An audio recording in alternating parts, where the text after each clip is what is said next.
തയ്യാറായില്ലേ? എന്നാ പിന്നെ നമുക്കിന്ന് കുറച്ച് ബാക്ക് ടു സ്കൂൾ ക്രാഫ്റ്റ് ആകാം. ഈ വീഡിയോയ്ക്ക് ഒരു പ്രത്യേകതയുണ്ട്. നമ്മൾ ഈ സാധനങ്ങൾ ഉണ്ടാക്കുക മാത്രമല്ല, ഈ വീഡിയോയുടെ അവസാനം നമ്മൾ ഇതൊരാൾക്ക് കൊടുക്കുന്നൂടെയുണ്ട്. അപ്പോൾ വീഡിയോ മുഴുവനായിട്ട് കാണുമല്ലോ അല്ലേ? എന്നാ കമോൺ.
എന്താ പറയാ, എന്തെങ്കിലും പറ സിദ്ധു. എന്നെ എല്ലാവരും സബ്സ്ക്രൈബ് ചെയ്യണമെന്ന് പറ. നമ്മളുണ്ടാക്കി കുറച്ച് ബാക്ക് ടു സ്കൂൾ പ്രൊഡക്ട്സ് ഒക്കെ നമ്മുടെ ചെക്കിന് നമ്മൾ കൊടുക്കാൻ പോവാണ്. അപ്പോൾ അവൻ സർപ്രൈസ് ആവും എനിക്കറിയില്ല. നമുക്ക് എന്തായാലും ഓരോ നമുക്ക് കൊടുത്തു നോക്കാം. സർപ്രൈസ് ആവും. ഗിഫ്റ്റ് തട്ടേ ചുമ്മാ ഇല്ല സത്യം ഉണ്ടാക്കി വെച്ചിട്ടുണ്ട് ഇവിടെ. അപ്പൊ നമുക്ക് നീ ആ ടി വി ഒന്ന് ഓഫ് ചെയ്തിട്ട് വരുമോ? സ്വിച്ച് ഓഫ് ചെയ്താൽ മതി. അപ്പോൾ നമുക്ക് ഓരോ സാധനങ്ങളായിട്ട് സിദ്ധുന് കൊടുത്തു നോക്കാം. അപ്പൊ സിദ്ധു എക്സൈറ്റഡ് ആവോ നോക്കാം അല്ലേ? ആദ്യം നമുക്ക് എന്ത് തരാം സിദ്ധു?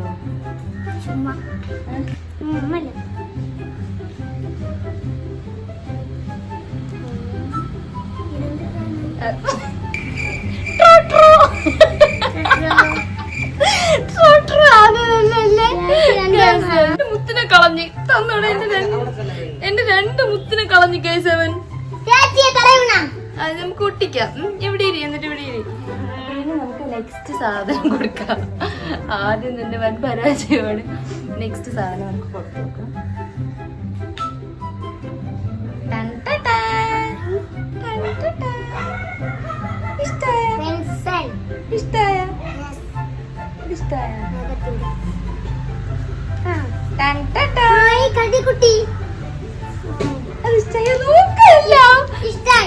ഏതാ കൂടുതൽ ഇഷ്ടമായ? ഇത് രണ്ടിലേതാ കൂടുതൽ ഇഷ്ടമായ? മേഘാണോ കൂടുതൽ ഇഷ്ടമായ? ക്യൂട്ടായിട്ടുണ്ടാ? അപ്പൊ ഇവർക്ക് കാണിച്ചു കൊടുക്ക. ചെറിയൊരു ബുക്ക്.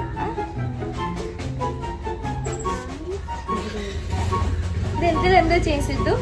അങ്ങനെയല്ല, വരയ്ക്കാനല്ല. ഇത് എന്റെ പേരാ മെമ്മോ പാഡ്. സിദ്ധുവിന്റെ ക്ലാസ്സിൽ ഏതെങ്കിലും കുട്ടീന്റെ ബർത്ത്ഡേ ഒക്കെ ഉണ്ടെങ്കിൽ ഹാപ്പി ബർത്ത്ഡേ എന്നൊക്കെ എഴുതിയിട്ട് ഇങ്ങനെ ക്ലിയർ ചെയ്യാൻ പറ്റും.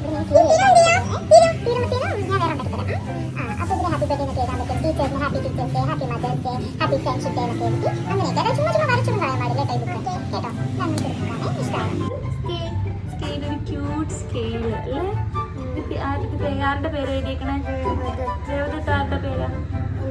അപ്പൊ ഈ സ്കെയിലിന്റെ ഉപയോഗം എന്ന് വെച്ച് കഴിഞ്ഞാൽ നിന്റെ പേര് എഴുതിയിട്ടുണ്ട്. അപ്പൊ നിന്റെ സ്കെയിൽ കളഞ്ഞു പോയാലും നിനക്കിത് നിന്റെ സ്കെയിലാണെന്ന് മനസ്സിലാവും. വേറെ ആരെങ്കിലും എടുത്തിട്ട് പോയാലും, വേറെ ആരെങ്കിലും പൗച്ചിലൊക്കെ എടുത്തിട്ടല്ലേ പിള്ളേര്, അപ്പൊ നിന്റെ മനസ്സിലാവും നിന്റെ സ്കെയിൽ കാണുമ്പോൾ നിനക്ക് അറിയാൻ പറ്റൂല. ഒരു അതെന്താ സാധനം?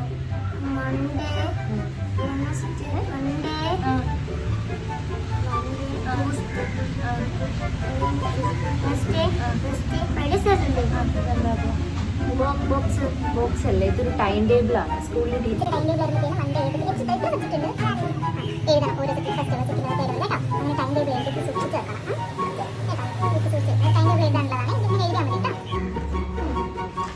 പിന്നത് ഈ സാധനം ഇതെന്താണെന്നറിയോ?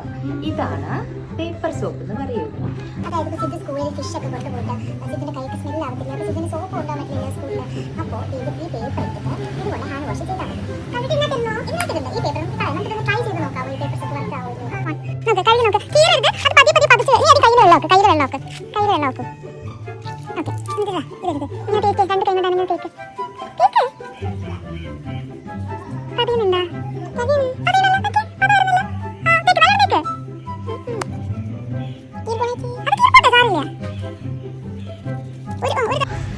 ഇതിൽ അതുപോലത്തെ കുറച്ച് പേപ്പേഴ്സ് ഉണ്ട് കണ്ടോ? ഓരോ പേപ്പറായിട്ട് എടുത്ത് യൂസ് ചെയ്യാവൂ കേട്ടോ. ഓരോ പേപ്പർ സിംഗിൾ പിന്നെ ഏറ്റവും ഇഷ്ടമായത് എന്താ പറയുക? ഇതാണ് ഇഷ്ടമായ. ഇതെന്താ? Pencil holder. എന്താ? പെൻസിൽ കേട്ടോ. പെൻസിൽ എപ്പോഴും ഏത് കളഞ്ഞ് തീർക്കരുത് കേട്ടോ. കേട്ടോ, ഇത് വളരെ അത്യാവശ്യം. കുറച്ച് ബുക്ക് വീട്ടിലുണ്ട്. ഇത് കൊടുക്കുക. വീട്ടിലെവിടെ? ഇതുപോലത്തെയാ? ആരുണ്ടെങ്കിൽ ബുക്ക് മാത്രമേ ഉള്ളൂ. ബുക്ക് മാത്രം. ആ, ഇതങ്ങനത്തെ അല്ലേ. ഇത് നല്ല ക്യൂട്ടായിട്ടുള്ള സാധനമാണ് കേട്ടോ. ഇത് പേപ്പർ സോപ്പ്. അപ്പൊ സ്കൂളിൽ ഇറക്കുമ്പോൾ ഇതെല്ലാം കൊണ്ടുവന്ന് ഷോ കാണിക്കോ സിദ്ധു? പിന്നെ